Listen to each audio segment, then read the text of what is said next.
Jumpa lagi bersama Infus Informasi Kesehatan.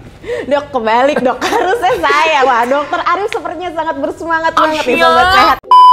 Yaitu tentang kanker payudara. Karena kan memang angka kejadian kanker payudara di Indonesia ini termasuk tinggi ya dok ya. Karena memang belum semua orang itu tahu ya dok, apa yang bikin mereka tuh jadi terkena kanker payudara. Ya, karena faktanya memang ada pria yang bisa terkena kanker payudara. Infus, informasi seputar kesehatan. Assalamualaikum warahmatullahi wabarakatuh. Hai Sobat Sehat Rumah Sakit Pusat Pertamina. Kita ketemu lagi di acara Infus, informasi seputar kesehatan IHC RS Pusat Pertamina. Bersama saya Dr. Prima Dewi. Di podcast kali ini kita akan membahas tentang apa itu dokter bedah onkologi dan tentang kanker payudara. Ya, kita akan berkenalan dengan narasumber kita kali ini, yaitu Dr. Arif Kurniawan, spesialis bedah, konsultan onkologi. Oke, hai dok. Halo. Assalamualaikum. Wahai cinta beri pertanda. Assalamualaikum warahmatullahi wabarakatuh, Waalaikumsalam dok. warahmatullahi wabarakatuh. Oke, Selamat dok. pagi, sahabat sehat semuanya. Oke dok, terima kasih atas kesediaannya dok untuk datang di podcast kita kali ini. Oke, mungkin kita akan ngobrol-ngobrol kali ya dok ya, untuk memberikan edukasi ke sobat sehat IHC Rumah Sakit Pusat Pertamina gitu. Karena kan belum tentu semua tahu tentang dokter bedah onkologi itu sendiri ya dok ya. Betul. Jadi yang pertama dok, saya mau tanya, kenapa dokter dulu tertarik dok menjadi dokter bedah onkologi? Iya, sebetulnya tertarik karena menyangkut bedah onkologi itu kan kanker ya. Betul dok. Nah, kanker tuh ilmu yang masih misteri dan ini adalah ilmu yang masa depan. Masa depan tuh artinya adalah yang masih bisa digali terus menerus dan masih butuh perkembangan. Jadi ya enak aja untuk mengeksplornya lebih jauh begitu. Wah, ini mencerminkan bahwa Dokter Arif ini daya ingin tahunya sangat tinggi ya, teman-teman. Oke, yang berikutnya apa itu dok yang dikerjakan seorang dokter bedah onkologi? Apalagi mungkin terkait tentang kanker payudara itu sendiri, bagaimana dok? Ya, jadi harus kenal dulu ya. Bedah onkologi itu adalah bedah yang areanya itu adalah head and neck. Ya, kemudian payudara, head and neck, kemudian payudara, ya, kemudian area skin, ya, nah kemudian juga parotis, gitu. Nah itu termasuk kelenjar ya dok? Iya, kelenjar parotis. Nah itu termasuk juga dalam area-area yang di bedah onkologi. Oke, dok. Jadi kalau misalnya ada gangguan-gangguan baik anatomi ataupun fungsi dari, nah itu di kepala, di leher, tiroid gitu ya, kemudian di breast, kemudian juga di kulit, kemudian di soft tissue itu di bawah kulit, soft tissue gitu, atau di kelenjar-kelenjar parotis. Nah, sahabat sehat bisa datang ke bedah onkologi. Oke dok, gitu. Wah itu udah memberi pencerahan lah ya dok, daripada mereka bingung kan sobat sehat kita untuk saya konsultasi kemana nih gitu. Baik dok, mungkin sekarang kita masuk ke topik bahasan podcast kita kali ini dok, yaitu tentang kanker payudara. Karena kan memang angka kejadian kanker payudara di Indonesia ini termasuk tinggi ya dok ya, karena memang belum semua orang itu tahu ya dok, apa yang bikin mereka tuh jadi terkena kanker payudara, terusnya seperti apa sih gejalanya kanker payudara, mungkin seperti itu ya dok ya. Jadi yang kita mulai itu mungkin bisa dari kira-kira nih dok, pasien-pasien atau dari sobat sehat itu sendiri yang resiko tinggi untuk kanker payudara tuh yang seperti apa dok? Ya, jadi kita jelasin dulu, saya jelaskan dulu kanker itu sendiri ya. Jadi cancer itu adalah suatu sel yang abnormal. Nah, suatu sel yang abnormal itu dia karena abnormal dia berkembang berlebihan, tidak terkendali. Nah, itu sehingga dia mengakibatkan bukan hanya dia berkembang biak secara abnormal, tapi dia bisa ekspansi ke tempat lain di tempat asalnya. Jadi bisa ke kemana-mana, bisa ke otak, bisa ke hati, bisa ke liver, bisa ke tulang. Nah, inilah yang kemudian bisa membahayakan kehidupan. Berarti kalau misalnya kanker payudara, berarti sel-sel itu bersumber pada payudara itu sendiri. Nah, kemudian kalau kita lihat lagi faktor resiko, tentunya faktor resiko ya pasti yang pertama wanita dibandingkan dengan pria misalnya. Kemudian yang kedua masalah faktor hormonal, jadi pada wanita-wanita yang menarchnya dini, yaitu usia 10 tahun ya, atau pasca menopausnya di atas 55 tahun, nah itu juga faktor resiko untuk terjadinya kanker payudara karena exposure daripada estrogennya yang lama gitu ya.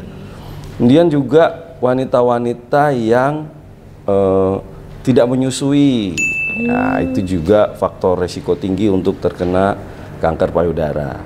Juga wanita-wanita yang tidak menikah atau wanita-wanita yang menyusuinya lambat, menyusuinya di atas umur 35 tahun. Nah, itu juga faktor resiko. Kalau dari keturunan dok mungkin ya, ada. kemudian ada lagi wanita-wanita, betul sekali, wanita-wanita yang juga mempunyai riwayat faktor keturunan. Misalnya langsung ibunya gitu ya. Nah, itu juga faktor resikonya pasti lebih tinggi dibandingkan dengan wanita-wanita yang tidak mempunyai faktor keturunan itu sendiri. Dan kemudian juga lifestyle, merokok, olahraga, kebiasaan minum alkohol, itu juga faktor resiko juga. Ya, kemudian faktor resiko mempunyai riwayat benjolan payudara sebelumnya atau pernah riwayat penyakit kanker di ovarium gitu. Nah, itu juga faktor-faktor resiko itu sendiri. Baik dok, terima kasih nih dok atas pencerahan tentang faktor resikonya. Nah, mungkin kita break dulu untuk sobat sehat Rumah Sakit Pusat Pertamina. Setelah itu kita akan kembali lagi ke sesi-sesi obrolan kita berikutnya. Yes.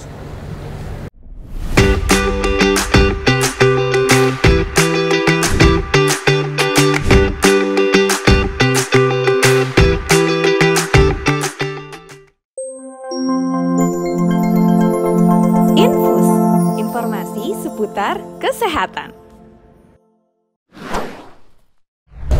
Jumpa lagi bersama Infus, informasi kesehatan. Dok, kebalik dok, harusnya saya. Wah, dokter Arif sepertinya sangat bersemangat banget nih sobat sehat IHC Rumah Sakit Pusat Pertamina. Berarti beliau sangat semangat untuk menjelaskan kepada kita tentang ilmu-ilmunya beliau ya. Oke dok, kita lanjut nih dok ke sesi berikutnya ya. Nah, sekarang mungkin kita ngebahas tentang mitos dan fakta seputar kanker payudara. Apakah benar dok, hanya wanita aja yang bisa terkena kanker payudara? Oke, itu termasuk mitos. Ya, karena faktanya memang ada pria yang bisa terkena kanker payudara. Tapi hanya 1% dari seluruh komunitas. Jadi memang kecil sekali prevalensinya. Dan kemudian ada juga faktor resiko kalau pria itu terkena kanker payudara. Jadi ada faktor resikonya misalnya ginekomasti, ya, sindrom-sindrom Klinefelter yang lain. Jadi nggak usah takut bahwa itu hanya 1% pada pria. Jadi yang dikhawatirkan adalah justru pada wanita itu sendiri. Oke. Gitu. Wah, oke dok. Berarti itu semua ternyata mitos ya dok. Karena walaupun populasinya kecil tetap ada ya laki-laki yang menderita kanker payudara. Oke. Untuk tanda-tandanya sendiri dok, kira-kira apa saja nih tanda kita terkena kanker payudara dok? Ya, pada wanita umumnya dia datang ke dokter adalah karena benjolan. Nah, permasalahannya adalah benjolan pada kanker payudara ini biasanya tidak nyeri. Nah, karena benjolan itu tidak nyeri, para wanita ini datang ke dokter itu sudah dalam stadium yang lokal lanjut ataupun stadium lanjut. Nah, itu permasalahannya. Nah, jadi ciri-cirinya emang yang paling sering wanita datang ke dokter adalah benjolan yang tidak nyeri. Nah, kemudian selain itu adalah selain benjolan mungkin adalah payudaranya, putingnya itu yang beda dengan sebelahnya. Jadi putingnya masuk gitu ya. Kemudian ada lagi misalnya putingnya mengeluarkan cairan. Yang cairan itu tidak fisiologis, maksudnya berwarna merah ataupun berwarna hitam. Ya. Kemudian juga kulit di sekitar payudara itu seperti kulit jeruk atau pure orange itu ya. Nah itu juga. Nah kemudian juga kemerahan pada seluruh payudara yang kita sebut dengan mastitis ya, granulomatosa, ataupun kemudian ada ulkus atau luka di payudara. Tapi yang sering adalah benjolan, sehingga dengan benjolan ini dia datang ke dokter. Seperti itu. Oke, baik dok. Itu untuk tanda-tanda yang biasanya kenapa kita datang ke dokter gitu ya dok ya untuk kanker payudara. Kalau untuk terapi dari kanker payudara sendiri dok, itu apa aja yang harus kita lakukan setelah kita datang ke dokter dok? Apakah harus langsung operasi saat itu juga atau bagaimana dok? Iya, jadi terapi pada payudara ini adalah sekarang multimodalitas artinya. Multimodalitas artinya bukan hanya pembedahan, tapi juga ada terapi kemoterapi, juga ada terapi radioterapi, kemudian ada terapi hormonal, ada terapi target terapi atau imunoterapi. Jadi ini adalah multimodalitas dan bukan satu terapi saja gitu. Jadi maksudnya adalah jangan kita khawatir dengan multimodalitas ini, karena belum tentu juga suatu kanker payudara harus selalu di kemoterapi, belum tentu itu. Jadi itu semua tergantung dari stadium berapa yang masuk ke dokternya. Oke, berarti dengan kata lain semakin awal stadium ketahuannya justru pengobatannya akan lebih memudahkan ya dok ya? Ya, betul sekali. Jadi semakin awal pasien itu datang ke kita, jadi semakin dini, maka semakin banyak pilihan-pilihan terapi. Satu, makin banyak pilihan-pilihan terapi yang bisa dilakukan. Kemudian yang kedua, ada kemungkinan untuk tidak dilakukan kemoterapi. Ya, itu yang juga paling penting, karena kemoterapi ini menjadi momok di masyarakat, khususnya pada wanita, untuk takut dilakukan pembedahan dan kemoterapi. Nah, dengan adanya datang dengan stadium yang dini, nah itu kita bisa melakukan modifikasi mana yang terbaik. Belum tentu juga untuk dilakukan radioterapi. Nah, jadi bahwa semakin awal datang ke dokter, semakin dini, maka pilihannya akan semakin banyak terapi yang dilakukan. Dan satu lagi yang paling penting, survival. Survival itu artinya dalam survival rate ya, ke depan 5 tahun ke depan itu masih baik. Dan bahkan untuk yang stadium 0 itu bisa dikatakan bisa sembuh. Begitu untuk stadium 0. Begitu. Oke dok, itu untuk yang sesi kedua kita kali ini ya dok ya, baik. Sampai dengan di terapi gitu ya dok. Oke, kita break lagi nih dok. Oke. Nanti kita lanjutkan lagi ngobrol-ngobrol di sesi berikutnya. Jumpa lagi dengan Infus. Memang luar biasa sekali dokter Arif ini ya, sobat sehat IHC Rumah Sakit Pusat Pertamina. Baik, kita break dulu untuk kembali ke sesi berikutnya. Oke.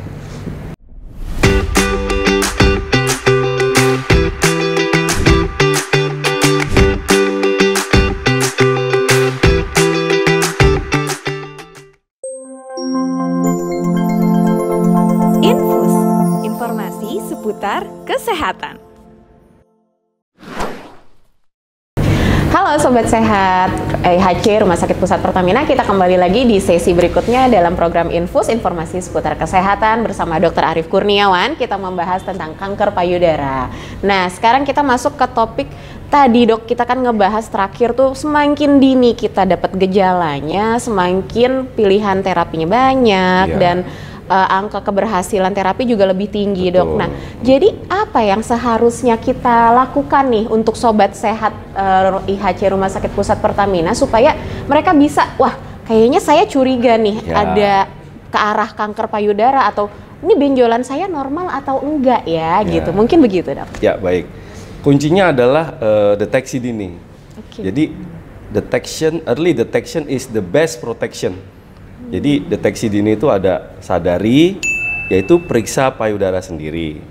Yang kedua sadaris, periksa payudara oleh dokter atau klinis ya. Nah, sadari itu adalah periksa payudara sendiri, di mana waktu yang terbaik adalah 7-10 hari dari menstruasi yang pertama. Nah, itu bisa dilakukan sendiri oleh kita, oleh wanita ya. Nah, kemudian yang kedua yaitu oleh dokter sadaris, bisa dengan menggunakan nanti konsultasi ke dokter. Dari konsultasi itu nanti bisa digunakan mamografi atau USG sebagai screeningnya, begitu. Oke, jadi berarti kita pertama mungkin yang bisa dilakukan tiap bulan oleh Sobat Sehat Rumah Sakit Pusat Pertamina yaitu sadari, periksa payudara sendiri. Kemudian yang berikutnya kalau ngerasa ragu-ragu atau nggak yakin, nah berarti baru ke dokter ya dok ya, ke klinisi gitu. Nah kalau di klinisi ternyata kayaknya ada yang perlu dilakukan tindak lanjut, itu bisa dengan mamografi atau USG payudara, dan itu semua juga bisa dilakukan di Rumah Sakit Pusat Pertamina. Seperti itu teman-teman. Ya, jadi mungkin untuk berikutnya dok, kalau misalnya ternyata nih Sobat Sehat ada yang perlu terapi lebih lanjut dok gitu. Nah mungkin apakah kemoterapi itu semenyeramkan itu dok, ataukah kalau ketika mereka harus operasi, nah ternyata harus dua-duanya langsung dioperasi atau bagaimana dok? Jadi kan pasti itu udah bayangan yang paling mengerikan ya dok untuk para Sobat Sehat kita gitu dok. Jadi tidak ada yang perlu ditakutkan, tidak ada yang perlu dingerikan, oleh karena semua itu tidak seburuk yang kita bayangkan. Misalnya kemoterapi, oh nanti rambutnya rontok, jangan khawatir. Nanti setelah kemoterapi rambut itu akan tumbuh kembali, bahkan lebih baik dari sebelumnya, begitu ya. Gitu ya. Nah, kemudian juga pembedahan apakah nanti sakit atau segala macam, jangan khawatir. Karena sekarang teknologi sudah canggih, ya. Sekarang teknologi sudah canggih, jadi bisa dibikin operasi yang tidak sakit, kemudian bisa dibuat proses kemoterapi yang tidak mual, tidak muntah gitu ya. Jadi jangan berpikir yang menyeramkan, padahal sebetulnya bisa kita lakukan beberapa modifikasi, bisa melakukan beberapa pengobatan agar tidak seserem yang dipikirkan. Oke. Jadi memang pada dasarnya teman-teman ketika kita berhadapan dengan sebuah penyakit ataupun terapi untuk penyakit apapun, kita juga tetap harus menjaga positive thinking ya dok ya. Intinya seperti itu. Itu juga sangat membantu untuk kesembuhan kita sendiri. Seperti itu ya dok. Baik Dokter Arief, terima kasih atas segala ilmu dan ngobrol-ngobrolnya kita dok pada program Infus kali ini. Mungkin ada pesan-pesan terakhir dok dari dokter untuk Sobat Sehat IHC Rumah Sakit Pusat Pertamina kita. Iya, pesan saya adalah yang pertama, jangan takut untuk ke dokter apapun keluhannya gitu. Karena apa? Karena semakin kita menunda, artinya semakin berjalan penyakit itu. Justru yang kita inginkan adalah early deteksi tadi itu. Semakin dini stadium awal itu datang ke dokter, maka tadi itu harapan hidup semakin baik, kesembuhan juga akan semakin tinggi nilainya, dan banyak terapi-terapi yang bisa diberikan oleh pasien untuk kesembuhannya, begitu. Oke, baiklah. Mungkin cukup sekian untuk program Infus kita kali ini, informasi seputar kesehatan IHC Rumah Sakit Pusat Pertamina. Teman-teman, sampai berjumpa lagi di acara Infus berikutnya dengan saya, Dr. Prima Dewi.